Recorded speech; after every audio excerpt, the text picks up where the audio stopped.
The Indiana Fever have received high marks from ESPN for their successful offseason moves as they prepare for the 2025 WNBA season. Following a promising campaign that saw them return to the postseason for the first time since 2016, the team's front office has been proactive in building a competitive roster. Key additions include all-star forwards DeWanna Bonner and Natasha Howard, who bring a wealth of experience and skill to the team. Indiana also traded for sharpshooter Sophie Cunningham and signed backup point guard Sydney Colson, enhancing their depth and versatility. These moves are designed to complement the returning stars, including Rookie of the Year Caitlin Clark, who averaged impressive stats in her debut season. With a projected starting lineup featuring Clark, Kelsey Mitchell, and Aaliyah Boston, the Fever are poised to improve their performance on both ends of the court. Indiana's offseason moves garnered a high grade due to how the team improved. This can be seen in an analysis done by Michael Vopel and Alexa Philippou for ESPN. The Fever, who were 2020 last season, needed more experience on the wing and in the post, and filled those needs with free agent signings Bonner and Howard. Cunningham came via a trade that sent Nalissa Smith, who played her first 3 seasons with the Fever, to Dallas. Mitchell isn't an addition, but she's returning for her 8th season in Indiana after being cored in free agency. The end result, a team that should be stronger defensively than last season and run the floor well with Clark as point guard. As Indiana looks to build on their recent success, their off-season activities have garnered attention from analysts and fans alike. The combination of young talent and seasoned veterans creates a dynamic environment that could propel the team into championship contention. The front office's commitment to strengthening the roster reflects a clear vision for the future.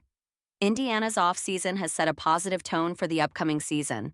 With high expectations and a strengthened lineup, the team aims to make a significant impact in the WNBA, showcasing the progress they have made and their aspirations for success. Caitlin Clark is synonymous with the number 22, but an odd rule meant the WNBA superstar was banned from donning the jersey number during her high school days.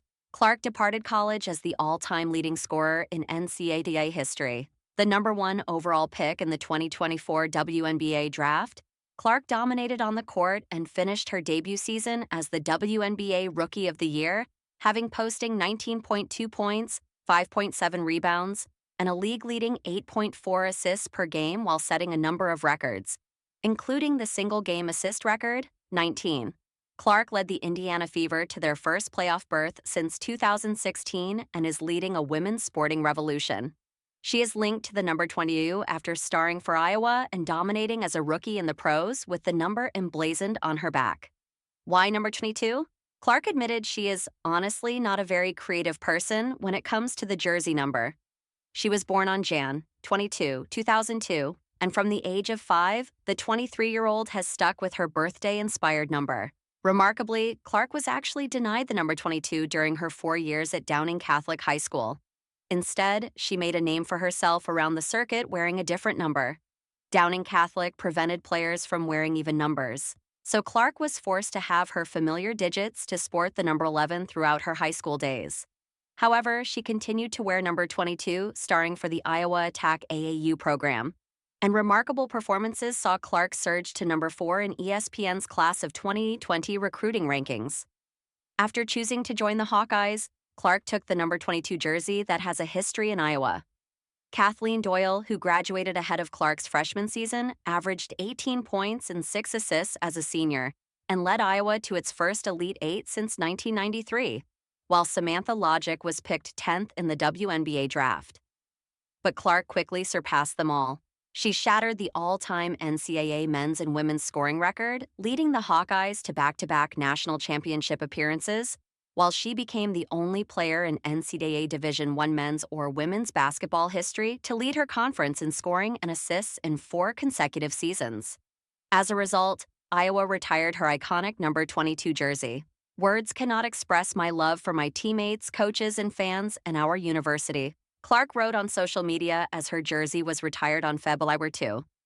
Thanks for making my dreams come true. Wearing Iowa across my chest the last 4 years has been an honor.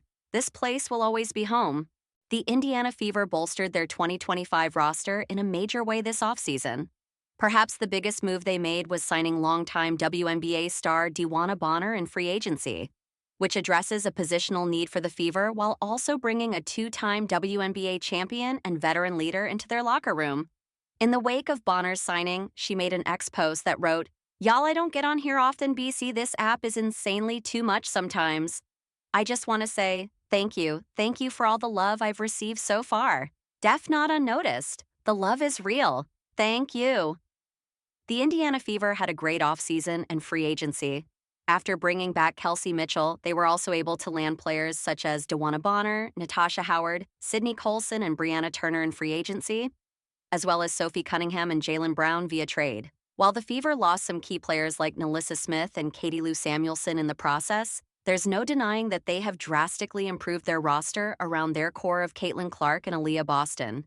Even better, Indiana has significantly improved its offense. In fact, the Fever flexed their new-look roster on Thursday, sharing how they now have 5 players who were in the top 30 in scoring last season. This heartfelt message shows how grateful she is to have fans who have continued to stick with her throughout her 15-season WNBA career. However, now that she's playing for the most popular franchise in the league, this fan base is sure to grow exponentially. Bonner took part in a one-on-one interview with Pat Boylan on February 10th, where she discussed several aspects of her free agency decision. And at one point in the interview, she made a powerful statement about her new fan base. "I'm just happy that I can still be a part of it. And I'm happy that I'm still wanted in different organizations and have the free agency that I had," Bonner said, per an X post from the Fever's X account. "I'm coming to probably one of the best fan bases in the world right now, so I'm pretty honored to do that," she added. According to the team, Clark and Mitchell finished at number 7 and 8 in the average scoring leaderboard for 2024, with 19.2 points per game each, while Howard was 13th on the list with 17.6 points per game.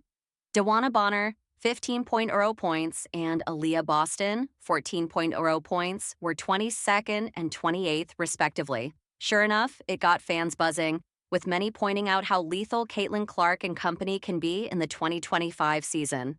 "Starting 5 lethal," a commenter wrote. Another one said, "Fever gonna be fun to watch." "I smell a WNBA title coming soon. I got a fever," a fan shared. A follower echoed the same sentiment, sharing, "I hear a championship calling." A fifth poster stated, "Fever's going to be hot.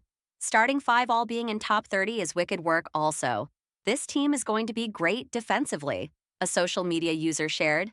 Veteran sports commentator Skip Bayless launched into a passionate monologue, shifting from his admiration for 2025 NBA slam dunk champion Mac McClung to praising white athletes in general, including Indiana Fever's Caitlin Clark and Philadelphia Eagles cornerback Cooper DeJean. On his own Skip Bayless show, the 73-year-old expressed, "Just as I've always acknowledged the dominance of the black athlete, I think now it's time to give some credit to some white athletes who are just shattering the mold."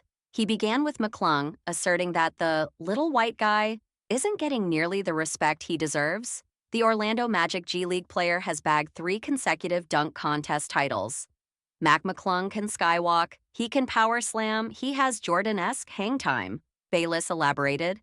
Bayless, who rose to prominence alongside Stephen A. Smith on ESPN's First Take before transitioning to FS1's Undisputed in 2016 with Shannon Sharpe, also brought up Clark during his discourse.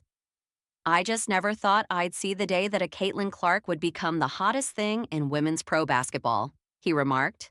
Clark, the first overall pick in the 2024 WNBA draft, set the league on fire, almost clinching its Rookie of the Year award unanimously.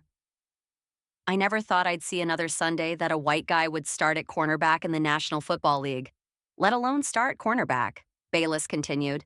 "Cooper DeJean has big-time athletic ability. He has real quickness, real speed, real strength.